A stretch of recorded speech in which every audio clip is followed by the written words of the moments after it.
깨소서 깨소서 여호와의 팔이여라는 제목으로 하나님 말씀 선포하도록 하겠습니다.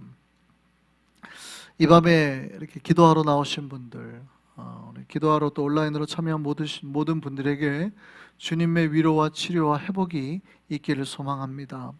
하나님 앞에 나온 백성들은 하나님께서 주시는 은혜를 입어요.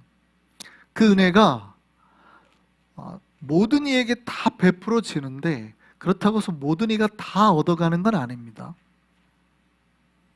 항상 하나님의 은혜는 모든 이에게 다 베풀어 주지만 그렇다고 모든 이가 다 받아가는 건 아니에요. 각자가 이 시간에 자기의 마음 문을 열고 하나님을 받아들이는 사람, 자신의 믿음의 귀를 열어서 하나님의 음성을 듣고 자기 것으로 만든 사람에게 그 은혜가 있는 겁니다. 이 밤에 우리 모두에게 그 은혜가 있기를 소망합니다. 우리가 신앙생활을 할 때 우리를 힘들게 하는 것 중에 하나가 신앙과 우리의 삶이 일치가 되지 못한다는 것이죠. 이 말은 우리가 이제 믿음을 알고 배우는 건데 우리가 그대로 순종하지 못한다, 이런 것도 되죠. 우리가 배운 것, 신앙의 수준만큼 우리 삶이 못 따라가는 것, 사실은 교회가 가진 딜레마긴 합니다. 그러니까 대부분의 크리스찬들을 욕을 할 때 욕하는 이유가 뭐예요?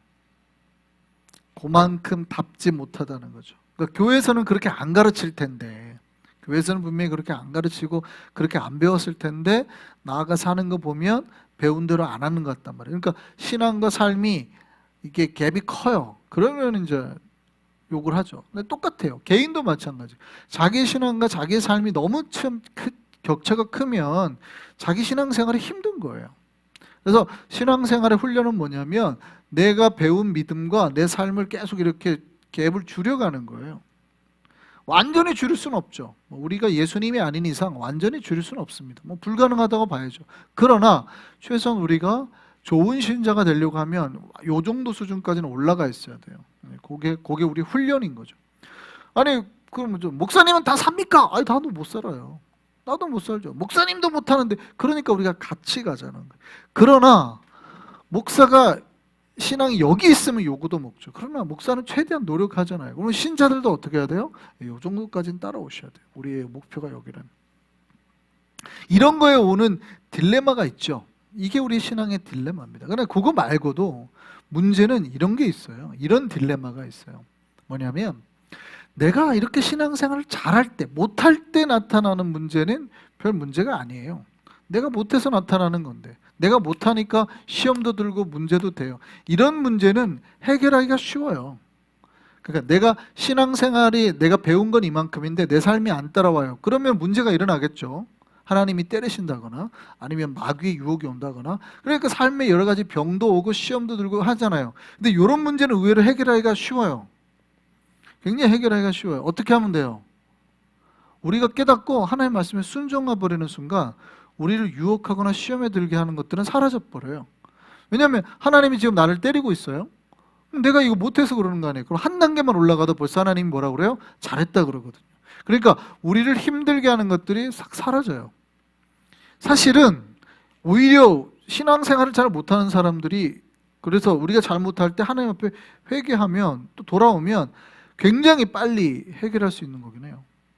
문제는 이거예요. 문제. 우리 삶의 신앙의 딜레마는 이겁니다. 내가 물론 여기까지는 완벽하게 못했죠. 예수님 수준까지는. 그런데 내가 그래도 하나님 앞에 요만큼 왔을 때, 내가 꽤 신앙생활을 잘하고 있을 때 나에게 여러 가지 문제가 일어나는 것. 이게 이제 우리에게 딜레마죠. 내가 신앙생활을 잘할 때도 나에게 문제가 발생하거나 진짜 신실한 신자를 힘들게 하는 것. 내가 신앙생활을 잘못해서 욕을 먹는 거는 이해할 수 있죠. 그런데 내가 신앙생활을 잘하고 하나님 말씀대로 잘 순종하고 있는데 누군가가 나를 미워하거나 내 삶에 문제가 생기거나 아픔이 오거나 병이 들거나, 이게 이제 우리를 힘들게 하는 거죠. 그렇죠? 내가 신앙생활 못해가지고 병이 들었어요. 그럼 어떻게 하면 돼요? 깨달으면 되죠. 내가 확실히 요즘에 신앙생활 잘못했더니 하나님이 나를 때리시네, 아프게 하시네. 그럼 뭐 하면 돼요? 회개하면 바로 해결되는 문제예요. 굉장히 심플한 거예요. 이거 이지하죠. 문제는 내가 신앙생활을 엄청 잘하고 있는데 갑자기 나에게 병이 들어요. 그럼 이걸 어떻게 해요? 우리가 이럴 때 많이 시험 들어요. 하나님, 내가 뭐 잘못한 건 없는 것 같은데 왜 내가 병이 들죠? 이런 거죠. 갑자기 문제가 생길 때, 하나님, 내가 별로 잘못한 거, 내가 신앙생활 잘하고 있는 것 같은데 왜 이렇게 나에게 문제가 생기죠? 혹은 내가 이렇게 신앙생활 잘하고 있는데 누가 나를 막 욕해요. 내가 신앙생활 굉장히 잘하고 있는데도 누가 나를 막 욕해요. 비방한단 말이죠. 이럴 때 내가 시험에, 그러니까 내가 잘못하고 있을 때 욕하면은 시험에 안 들죠. 내가 잘못했으니까. 그렇죠? 근데 내가 굉장히 봐도 신앙생활 잘하고 있는 것 같은데도 나를 비방할 때 내가 힘들다는 거예요. 이게 신앙과 삶의 딜레마예요. 이 방법은 내가 이해도 하기도 어렵지만 이 방법은 해결하기가 참 어렵습니다. 해결 방법을 찾기가 참 어려워요. 내가 하나님의 말씀대로 거룩하게 살면 아무도 나를 비방하거나 또 내 삶이 힘들지 않고 문제도 없고 아프지도 않고 해야 되는데, 희한하게 내가 거룩하게 살아도 나를 비방하는 사람이 있고 욕하는 사람이 있어요. 오늘 본문의 말씀이죠. 그런 일이 있다라는 걸 미리 하나님이 말하는 거예요. 예방주사를 놓는 거예요. 백신 넣는 거예요. 지금 뉴욕의 뉴스가, 뉴욕 계속 업스테이트 쪽에서만 소아마비 그게 폐수에서 나왔는데, 지금 뉴욕시리에서, 오늘 뉴스 뉴욕시리에서도 지금 폐수에서 소아마비 그 나왔대요. 그 얘기는 뭐냐면 애기들 꼭 소아마비 백신 맞추라고. 소아마비 장애가 뭔지 알죠? 팔다리가 여기 나중에도 이렇게 못 걷게 되고 이런 거 있잖아요. 병이, 그거 치료약이 없습니다. 소아마비는 한 번 걸리면 치료가 없어요. 대신에 1988년 이후로 전 세계에서 한 건인가 두 건밖에 안 나왔어요. 지금은 거의 사라졌다고 하는데 지금 막 나오는 거예요. 그럼 어떻게 하냐? 백신이 유일해요. 그러니까 미리, 특히 5세 미만의 아이들이 제일 많이 걸리기 때문에, 어른들도 걸립니다만 5세 미만의 아이들에게 그게 나타나니까 5세 미만의 아이들이 무조건 백신을 맞춰야 되죠. 맞추면은 괜찮아요. 거의 사라지는데 치료제가 없어요, 소아마비는. 그러니까 지금 빨리 맞추라고 막 말을 하고 있죠, 지금 뉴욕에서. 그래서 평생 이제 어려움이 생길 수 있으니까 그거 맞추라고 하는 거죠. 이런 것과 똑같아요. 하나님께서 신자들에게 오늘 말씀은 미리 백신을 맞추는 거예요. 뭐에 대한 백신이냐? 뭐에 대한 예방이냐? 니네가 신앙생활을 잘해도 니네를 비방하는 사람이 있어.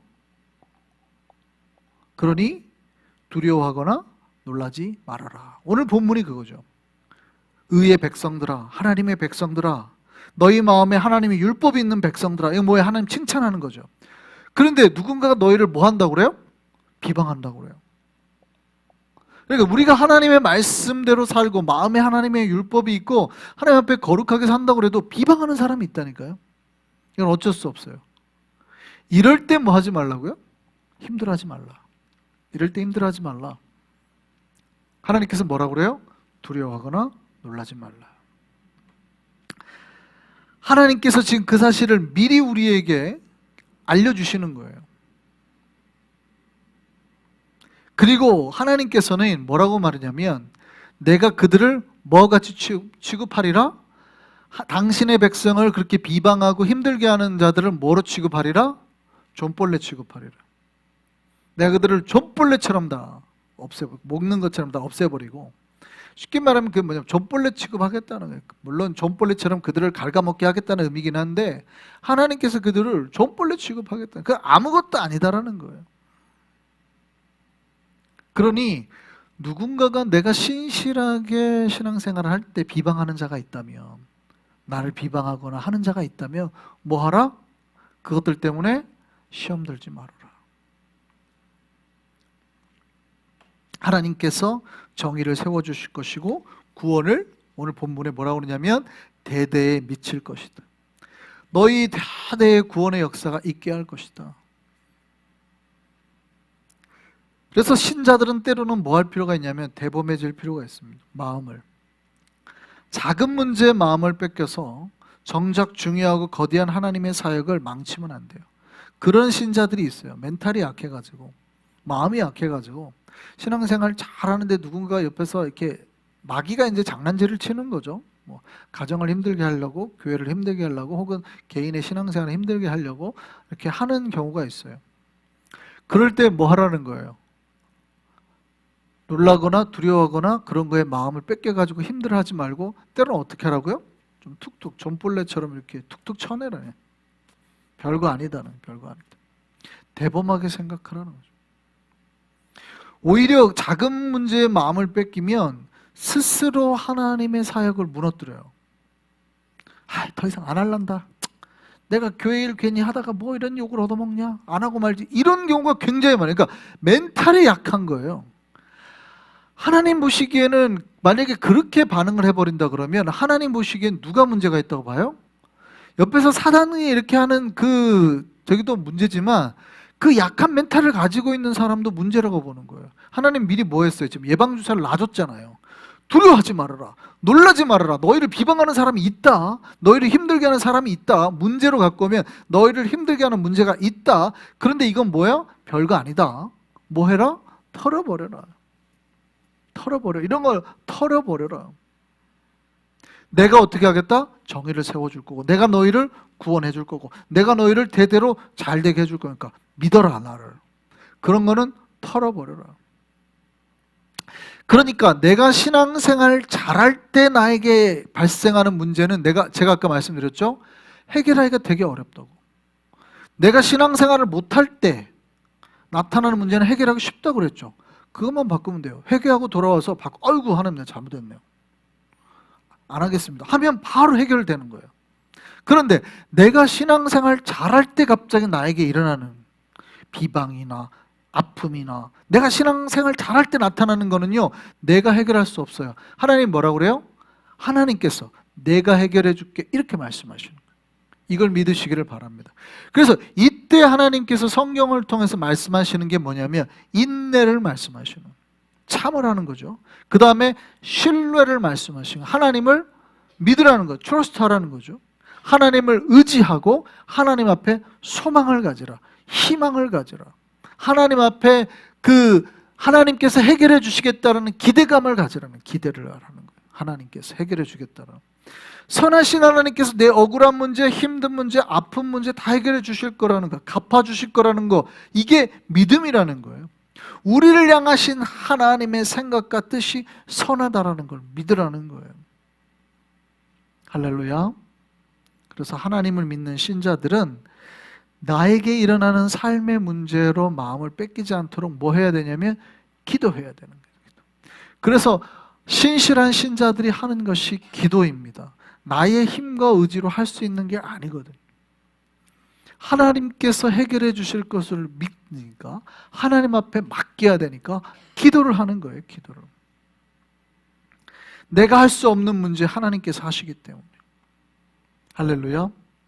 내가 다 할 수 있는 것들은 내가 하면 되죠. 여러분, 된장찌개는 누가 끓여요? 내가 끓여요? 하나님이 끓여요? 뭐 내가 끓이죠. 뭐 내가 할 수 있으니까. 그런데 내가 할 수 없는 것들이 있잖아요. 내가 할 수 없는 것들이 있어요. 내 한계를 넘어버리는 것들이 있어요. 의사가 치료 못하는 병이나, 혹은 내가 뭐 누군가에게 내가 잘하고 있는데 나를 비방하는 사람한테 하지 말라 이런 거 할 수도 없어요. 그렇잖아요. 가 싸울 거예요? 또 할 수 없어요. 그럴 때 어떻게 하겠냐고요. 기도하는 거예요. 기도하는 거예요. 하나님께.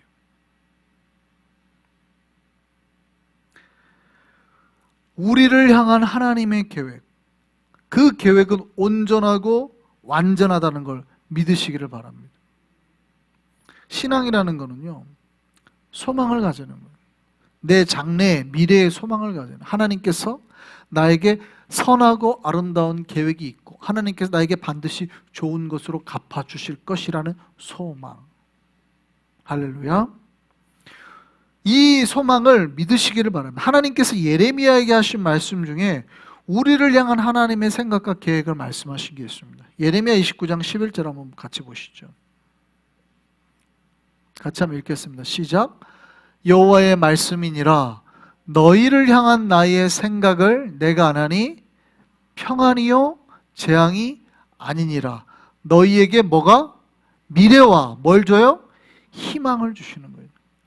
하나님께서 우리를 향한 생각이 있고 계획이 있다는 거예요. 그런데 그거는 우리를 힘들게 하는 게 아니라 다 뭐예요? 이 미래가 있고 장래가 있고 잘되고 희망과 소망을 주기 위함이라는 거예요.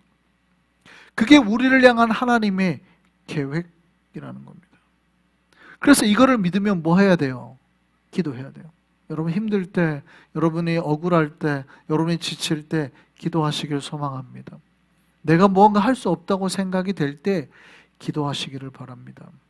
문제가 있을 때 그래서 신자들이 할 수 있는 게 기도예요. 오늘 본문에 여호와의 팔이여 깨소서 깨소서라고 되어 있죠.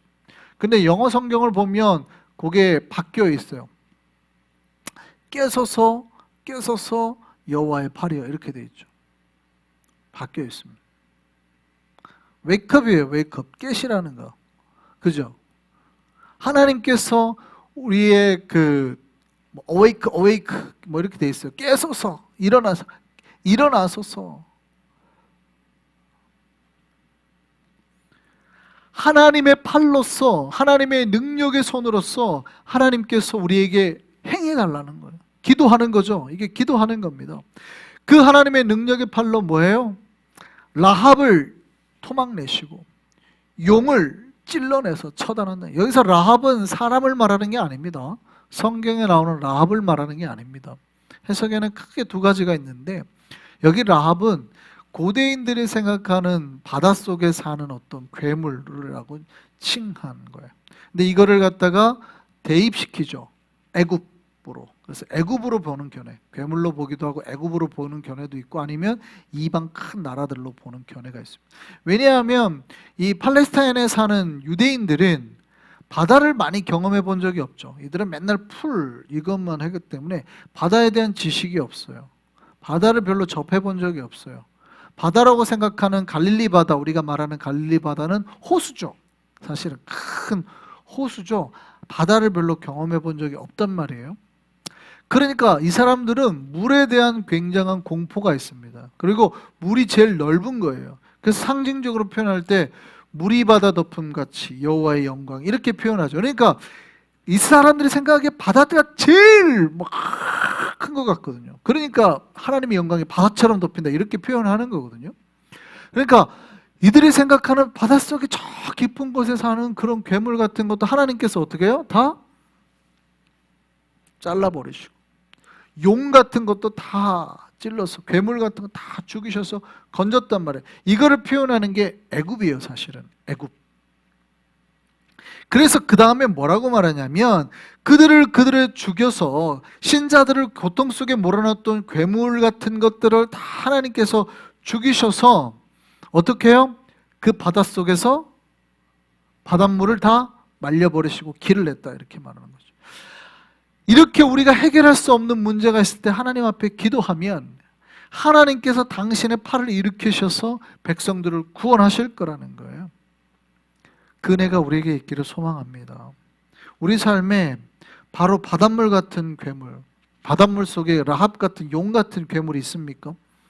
우리 삶을 괴롭히던 애굽 같은 그런 존재가 있습니까? 기도하시기를 바랍니다. 주님의 능력의 팔을 의지해서 기도하시면 하나님께서 오늘 본문에 바닷물을 말려버리신다고 그러죠. 그래서 길을 내셨다고 그래요. 그 하나님을 기억하라고 그럽니다. 이 무슨 얘기입니까? 이 괴물 같은 이집트가 뒤에서 쫓아왔을 때 이스라엘 백성들이 마지막에 딱 도달한 게 바로 바다죠. 홍해입니다. 그러니까 이제 그들은 모두 다 죽을 수밖에 없었어요. 아, 이제 우리 여기서 죽는구나. 이제 우리 다 끝났구나. 바닷물에 빠져 죽든 뒤에 칼에 맞아 죽든 다 죽었구나 했을 때 어떻게 해요? 모세가 손을 들었대요. 모세가 손을 높이 들었더니 하나님께서 어떻게 해요? 바닷물을 다 말라버리게 하시고 우리가 죽을 수밖에 없는 그 지역을 다 말라버리게 하시고 그 바닷속에 길을 내셨다는 거예요. 기도하면 그 하나님의 능력의 팔이 우리에게도 오늘날 동일하게 역사한다는 거예요. 이사야가 말하는 게 그겁니다. 하나님께서 그들에게 과거의 구약에 그렇게 하셨던 것처럼 출애굽기 그렇게 하셨던 것처럼 오늘날에도 우리가 기도하면 하나님이 그렇게 하신다. 동일하죠. 오늘날에 우리도 똑같죠. 정말 우리가 감당할 수 없는 애국 같은, 누군가가 나를 괴롭히는 뭐 힘듦 같은, 아니면 나를 힘들게 하는 진짜 병 같은 것들, 내 마음을 누르는 그런 모든 것들 있을 때 뭐 하면, 기도하면 하나님께서 어떻게 해요? 그 바닷물을 말라버리게 하시고 그 앞에 길을 내리실 줄 믿습니다. 구원의 길을 내게 하실 줄 믿습니다. 그 구원의 길이 우리 눈에는 보였어요? 안 보였어요? 안 보였죠. 우리 눈에는 뭐만 보였어요? 죽음의 바다만 보였죠. 근데 하나님은 이미 그 앞에 우리의 구원의 길을 감춰놓고 계셨죠. 우리는 몰랐어요. 사람들은 몰랐다는 얘기예요. 그런데 우리가 기도하면 하나님께서 우리 앞에 죽음의 바다를 다 걷어내시고 길을 열어주실 줄 믿습니다. 신자는 문제와 어려움 속에서 기도하는 사람이에요. 기도하면 주님께서 그 문제 어려움에 있는 모든 문제들을 다 해결해 주시고 돌아오게 하십니다. 오늘 본문에 죽게 구속된 자들이 돌아온다고 그러죠. 돌아오면 어떻게 돼요? 돌아와서 이들이 기쁨으로 하나님 앞에 나아가게 되는 거예요. 회복의 자리, 예배의 자리로 나아가게 되는 겁니다. 그래서 그 기쁨의 자리에서 어떻게 돼요? 기쁨을 누리고, 회복을 누리고, 영광을 누리고, 즐거움을 누리고 이렇게 되는 거죠. 뭐는 사라지고 슬픔과 탄식은 사라지게 되고. 할렐루야. 이 은혜와 소망이 우리에게 있기를 바랍니다. 그래서 이 소망을 가지고 주님 앞에 찬양하시는 거예요. 그 기대를 가지고 주님 앞에 기도하는 거예요. 그럴 때 주님께서 우리의 기대대로, 우리가 품은 그 희망대로 우리에게 갚아주실 줄 믿습니다. 우리에게 깨어서 일어난 주님의 능력의 팔이 역사하시기를 간절히 바랍니다. 기도하시겠습니다.